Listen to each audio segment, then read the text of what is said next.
इतना टाइम कि बड़े बड़े जो दिग्गज नेता है पार्टी के वो पार्टी छोड़कर जा रहे हैं, तो होमवर्क में कहीं बहुत ज्यादा देरी नहीं हो रही है? वो कौन लोग हैं जिन्होंने सुनवाई नहीं की, वो कौन से ऐसे हमारे नेता हैं जिन्होंने समय पर उनको रिस्पॉन्ड नहीं किया, या वो कम्युनिकेशन गैप क्यों इतना बढ़ा कि हमारे जो पुराने लोग थे वो पार्टी छोड़ के चले गए।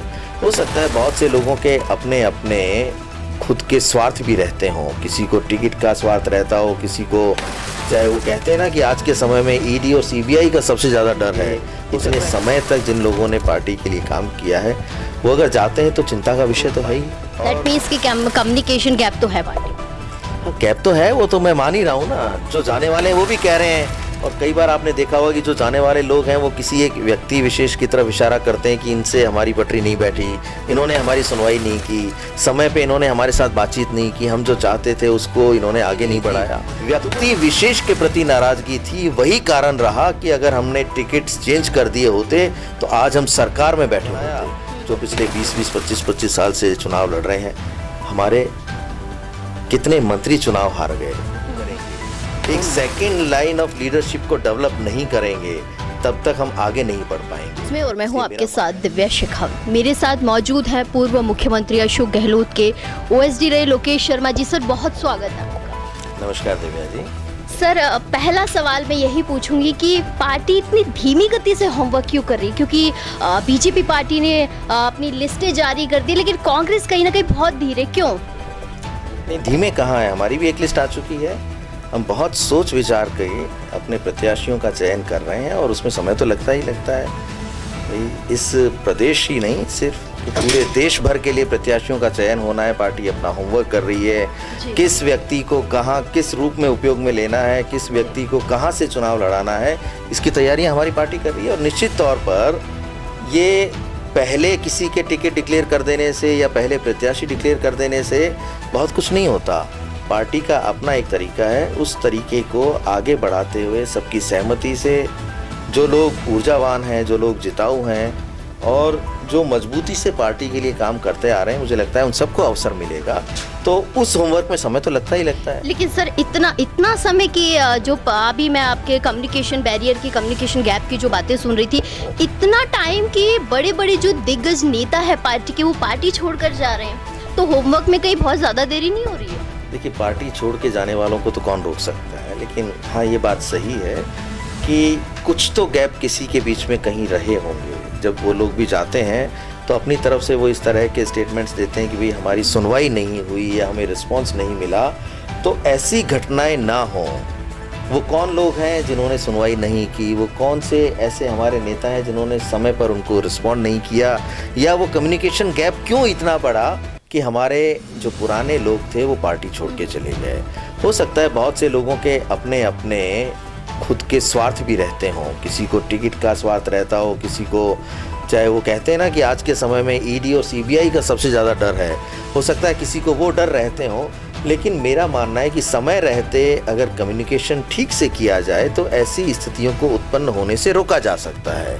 और मैंने यही बात भी कही कि डैमेज कंट्रोल को करने के लिए सही समय पर कदम उठाना आवश्यक है।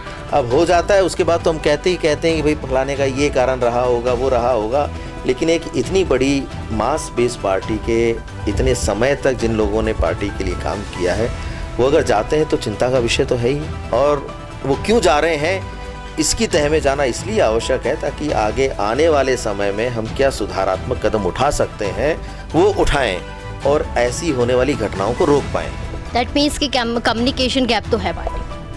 गैप तो है, वो तो मैं मान ही रहा हूँ ना। जो जाने वाले हैं वो भी कह रहे हैं, और कई बार आपने देखा होगा कि जो जाने वाले लोग हैं वो किसी एक व्यक्ति विशेष की तरफ इशारा करते हैं कि इनसे हमारी पटरी नहीं बैठी, इन्होंने हमारी सुनवाई नहीं की, समय पे इन्होंने हमारे साथ बातचीत नहीं की, हम जो चाहते थे उसको इन्होंने आगे नहीं बढ़ाया। तो वो जो गैप हैं, अगर वो समय रहते उनको दूर कर लिया जाता तो हो सकता है ये इतना बड़ा जो परिवर्तन हुआ या जो इतने सारे लोग गए उनमें से कुछ को रोका जा सकता था या कहीं और हम कुछ कंट्रोल कर सकते थे।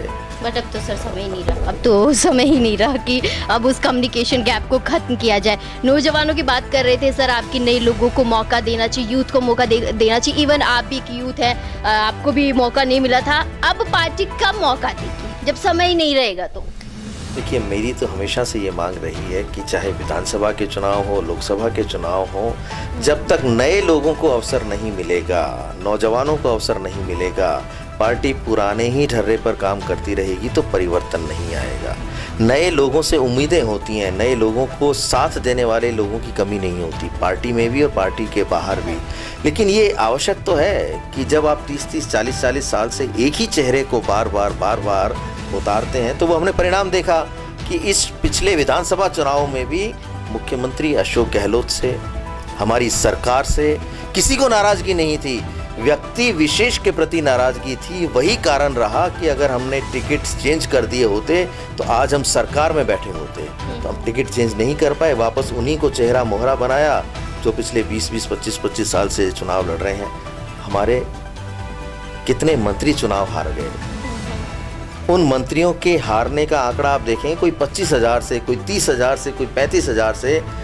तो जब हमें उनकी हार दिखाई दे रही थी, तमाम सर्वे एजेंसीज ने ये कहा कि वहाँ व्यक्ति विशेष के प्रति, इस स्थानीय नेता के प्रति, इस विधायक के प्रति, इस मंत्री के प्रति जन भावना उनके अगेंस्ट है, तब तो हमें चुनावों में उनके टिकट्स बदलने चाहिए थे। नहीं किया तो परिणाम हम देख ही रहे हैं। तो इसलिए आवश्यक है कि अब आने वाले समय में जो व्यक्ति पार्टी के साथ मजबूती से काम कर रहा है, जो नौजवान है, ऊर्जावान है, जो पार्टी को आगे ले जाना चाहता है, ऐसे तमाम लोगों को अवसर दिया जाना चाहिए। परिणाम चाहे कुछ भी हो, लेकिन जब तक हम अगली पीढ़ी को तैयार नहीं करेंगे, एक सेकंड लाइन ऑफ लीडरशिप को डेवलप नहीं करेंगे, तब तक हम आगे नहीं बढ़ पाएंगे। इसलिए मेरा मानना है कि अब नए लोगों को अवसर दिया जाना चाहिए।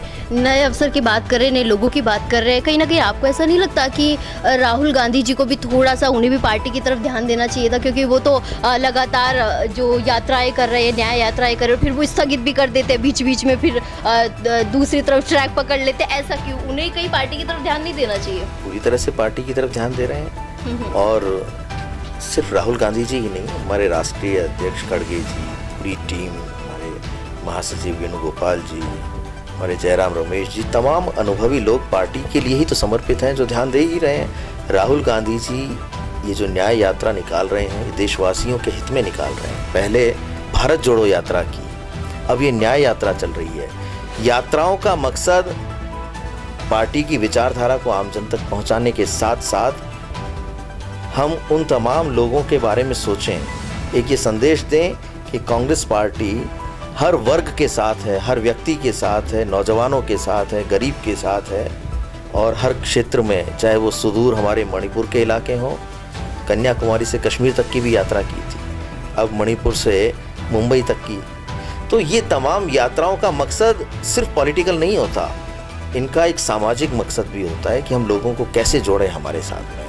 तो राहुल गांधी जी अपना काम कर रहे हैं, नए लोगों को प्रोत्साहित कर रहे हैं, उनको आगे बढ़ने के लिए, उनके साथ जहाँ जहाँ अन्याय हो रहा है उनके साथ लड़ने के लिए तैयार हैं। उन्हें ये भरोसा दिला रहे हैं कि आप डरो मत, हम आपके साथ हैं। वो अपना काम कर रहे हैं, पार्टी अपना काम लगातार कर रही है। तो ये जो आप कह रहे हैं कि राहुल गांधी जी को पार्टी पे ध्यान देना चाहिए, तो पार्टी के लिए तो कर रहे हैं वो सब कुछ। आने वाले समय में आप देखेंगे कि जो कठिन फैसले लेने की आवश्यकता है वो सभी किस रूप में लें, मिलजुल कर लें, और कांग्रेस को मजबूत कैसे किया जा सके उस तरफ हम सब लोग ध्यान दें, तो मुझे लगता है कि परिणाम हमारे अनुरूप आएंगे। जी सर, बहुत बहुत शुक्रिया।